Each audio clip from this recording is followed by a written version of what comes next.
All this time you've been apologizing for being too intense, for not replying fast enough, for taking up space, for wanting what you want. You thought that being the good guy meant explaining yourself, softening your edges, rounding your voice, dimming your fire so no one gets burned. You thought if you could just say sorry enough, she'd finally feel safe enough to love you. But here's what actually happened. The more you apologized, the more invisible you became. The more you tried to win her over with kindness, the more she drifted toward the man who never once blinked when she tested him. Because she wasn't looking for comfort, she was looking for gravity. And she never found it in you. By the end of this video, you'll know exactly how to reclaim it. She doesn't want your apology. She wants your presence. But you keep flinching every time she pulls away. Every time she gets cold. Every time she says something sharp just to see if you'll fold. You panic. You start overthinking. You scramble for the right words. You start sending her those weak, half-defeated messages. Did I say something wrong? I'm sorry if I upset you. Just let me know what you need. What she sees isn't sensitivity. It's fear, it's fragility. It's the scent of a man who doubts himself. A man who will do anything to be chosen. A man who does not choose himself. Because here's the brutal truth you haven't faced. She will never chase a man who breaks himself just to keep her comfortable. She might pity him. She might use him. She might even keep him around out of convenience, but she will never burn for him. You want her to feel something. Then stop stepping back when she steps forward with heat. Stop trying to cool everything down.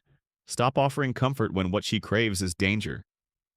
Masculine, controlled danger. Not recklessness, not chaos, but certainty. A man with edges. A man who doesn't explain himself every time she gets moody. You flinch because you've been taught that a real man is always agreeable. Always available, always calm, kind, and harmless. But she doesn't want harmless. She wants depth. She wants to feel a force that doesn't apologize for existing. You ever wonder why she fell for the guy who treated her like an afterthought? It wasn't because she liked being hurt. It was because she felt something. She felt his conviction, his spine, his silence. She didn't like it, but she respected it. And it made her question herself, not him. Meanwhile, you crumble the second she questions you, and she feels it. That tiny collapse, that split-second hesitation in your voice, that twitch of self-doubt in your eyes. And in that moment, she knows she's the stronger one. And the second she knows that she loses all desire, you keep asking, what did I do wrong? The answer is simple, you flinched. And every time you flinch, you teach her how to look at you with less awe, less pull, less respect. But here's the paradox. You think she wants answers. She doesn't. She wants to feel who you are when there's tension, when there's risk. When she pushes you, she wants to see if anything inside you stays rooted. That's the real test. And that's where most men fail. Because the moment tension rises, you abandon yourself, you go soft, you shapeshift, you go from fire to fog. But listen, strength isn't about being stoic. It's about never losing your center. It's not about pretending not to care. It's about being so grounded in your value that no mood she throws at you can shake your posture. You think you're being sensitive. She thinks you're being unstable. You think you're being emotionally available. She sees you drowning in your own need. She doesn't want a man who reacts. She wants a man who absorbs, who witnesses, who doesn't need to defend his place because his presence is its own justification. The guys she chases don't flinch. When she says, maybe we should take a break, they look her in the eye and say, if that's what you need. They don't chase. They don't spiral. They don't start drafting long paragraphs at 2 a.m., trying to fix a narrative she stopped reading weeks ago. They just keep moving. Not as a tactic, not as reverse psychology, but because their world doesn't collapse when one woman pulls away. And that's the gravity she's drawn to. Not your nice words, not your promises, not your emotional availability, but the fact that you will not collapse. And if you want to feel that gravity in your own body again, it starts with one decision. Stop apologizing for being what you are. When you speak, don't wait for her to nod. When you lead, don't look back to see if she's following. When you feel desire, don't disguise it as politeness. Own it. Speak from it. Let her feel it. And when she tests you and she will, don't flinch. Don't ask, are you okay or did I mess up? Just look at her. Breathe. Hold your posture. Let the silence say what your words never could. Because the second you stop apologizing, she starts wondering why she ever thought you needed to. She doesn't want your explanations. She wants your certainty. She doesn't want reassurance. She wants to feel the pulse of something stronger than her doubts. And if you can't be that, if you keep reacting, explaining, groveling, pacifying, you become the emotional sponge she uses to wipe up her own instability. She doesn't look up to you.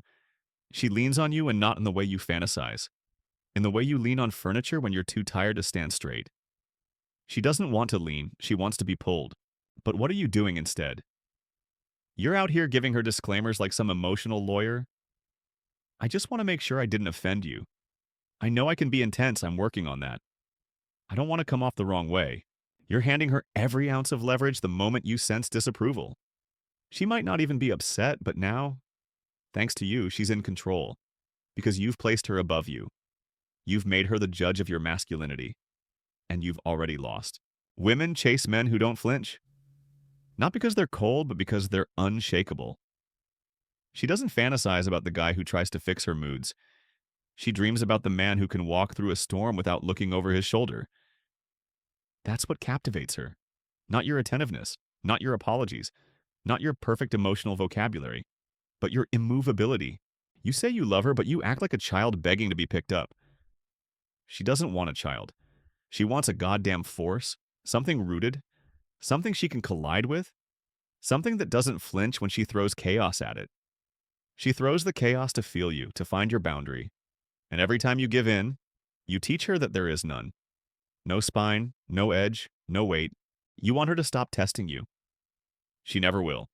Because it's not a test of your behavior. It's a test of your center. She's asking the same question again and again.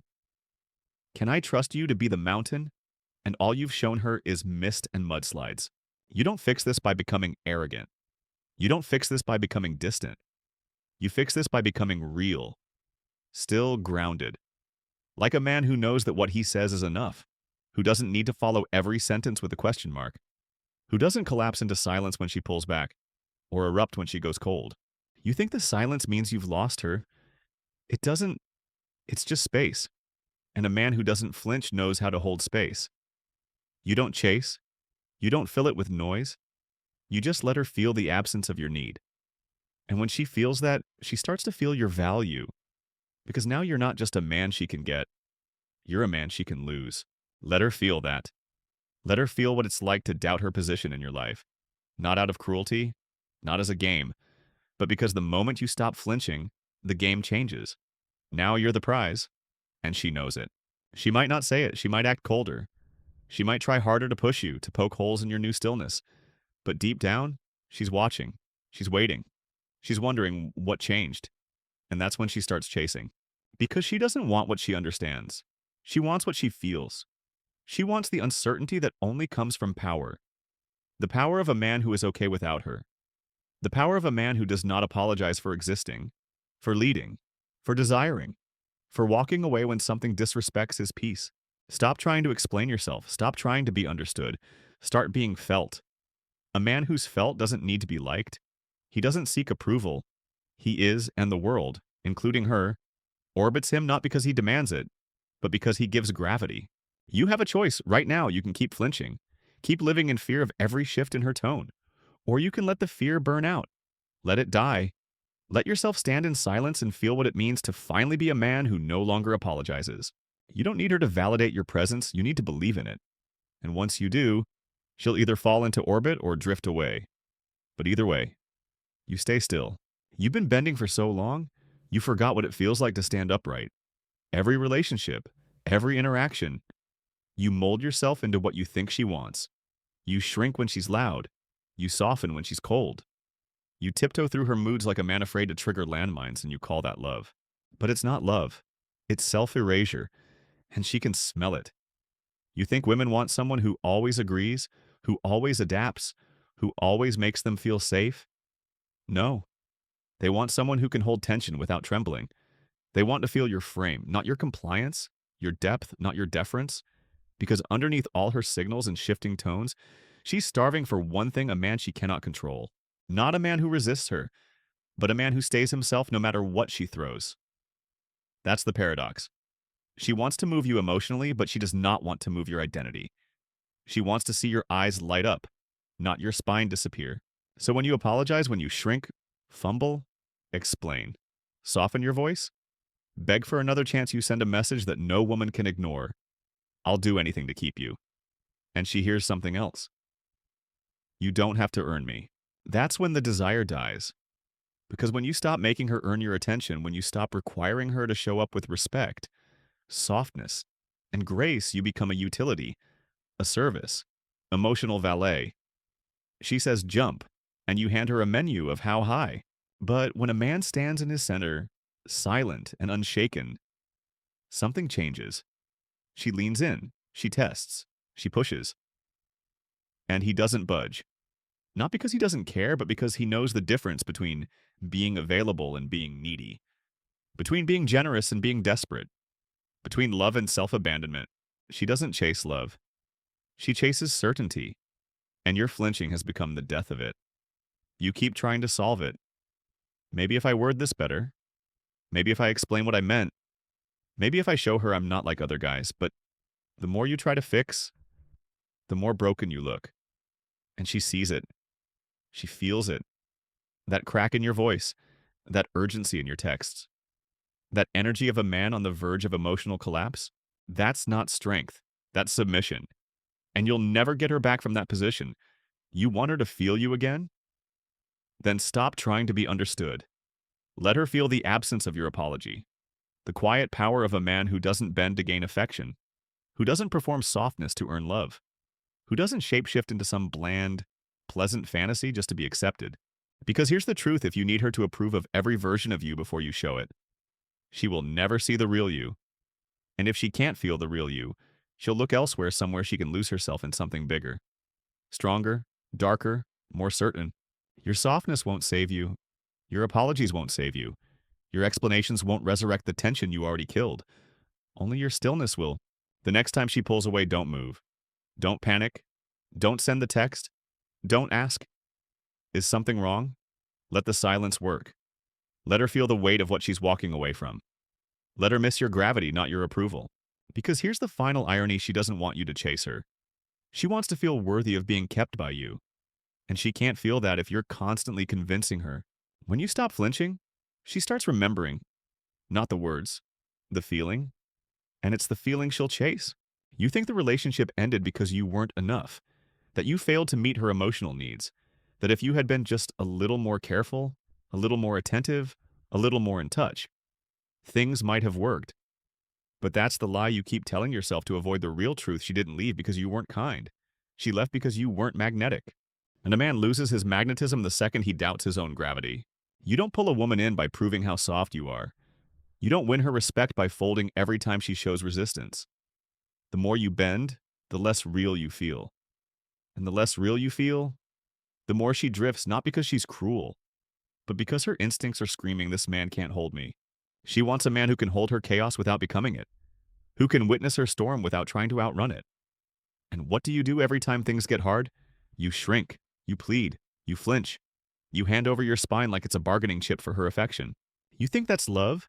She thinks it's weakness. You don't get her back by fixing yourself into the perfect version of what you think she wants. You get her back by becoming the man who no longer waits for her reaction to define his worth. The man who, when she pulls away, doesn't send 3 messages and a paragraph of emotion, but leans back and gets back to work. Not because he's playing games, but because his path doesn't pause when love gets complicated. That's the edge she respects. That's the edge she remembers. You thought love was a negotiation. That if you showed how committed you were, if you just stayed calm, stayed sweet, stayed safe, she'd finally see your value. But she doesn't feel value from that. She feels control. The kind that hides under passivity. The kind that smells like desperation masked as devotion. And desperation always repels. So the next time you feel that urge rising to say sorry, to explain, to smooth things over, you stop. You let that discomfort burn in your chest. And you sit with it like a man.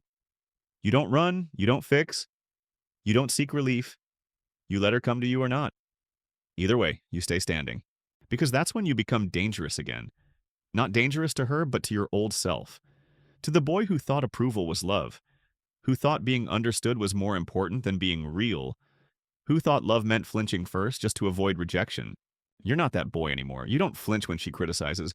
You listen and decide if it's worth absorbing. You don't apologize for your edge. You sharpen it. You don't lower your voice just to calm her down. You let your presence do the talking, and she feels it. She feels that shift, even if she doesn't say it. She starts second-guessing herself. She starts thinking about you at night, wondering if she misjudged you, if she left too soon, if she threw away something that might never come again. Because now you're not chasing, you're radiating, and radiance doesn't need permission. So if you want her to see you again, to really feel you again, don't apologize. Disappear from the need to be forgiven, because the man who doesn't flinch is the man she can't forget.